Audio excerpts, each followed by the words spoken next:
સુરત શહેરમાં ચોમાસા પહેલા જ એક જર્જરિત મકાન જોખમરૂપ બન્યું છે.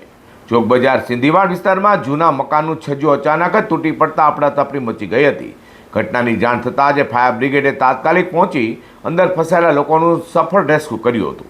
સદનસીબે સમગ્ર ઘટનામાં કોઈ જાનહાનિ થવા પામી નથી. સુરતમાં ચોમાસું શરૂ થાય તે પહેલા જર્જરિત મકાનો જીવતા બોમ્બ સમાન બની રહ્યા હોય તેમ લાગી રહ્યું છે, કારણ કે સુરતના કોટ વિસ્તાર આવેલા ચોક બજારના સિંધીવાડ વિસ્તારમાં ક્રાઇમ બ્રાન્ચની ઓફિસ સામે આવેલા એક જર્જરિત મકાનનો છજ્જો અચાનક જ તૂટી પડતા આસપાસના વિસ્તારમાં દોડધામ મચી ગઈ હતી. ઘટનાની જાણ થતાં જ ફાયર ઓફિસર બલવંતસિંહ તેમની ટીમ તાત્કાલિક ઘટના સ્થળે પહોંચી બચાવ કામગીરી હાથ ધરી હતી.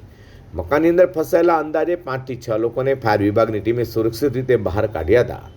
રેસ્ક્યુ કરેલા લોકોમાં 65 થી 70 વર્ષના એક અંધ વૃદ્ધનો પણ સમાવેશ થતો હતો. તેઓ ચાલી શકતા ન હોવાથી ફાયર કર્મચારીઓએ તેમને ઉંચકીને સુરક્ષિત સ્થળે પહોંચાડ્યા હતા. સદનસીબે આ ઘટનામાં કોઈ જાનહાનિ કે ગંભીર ઇજા થઈ નથી. જો કે મકાન જર્જરિત હાલતમાં હોવાથી બિલ્ડિંગ ઇન્સ્પેક્ટર દ્વારા તેની તપાસ કરી આગળની જરૂરી કાર્યવાહી હાથ ધરાશે.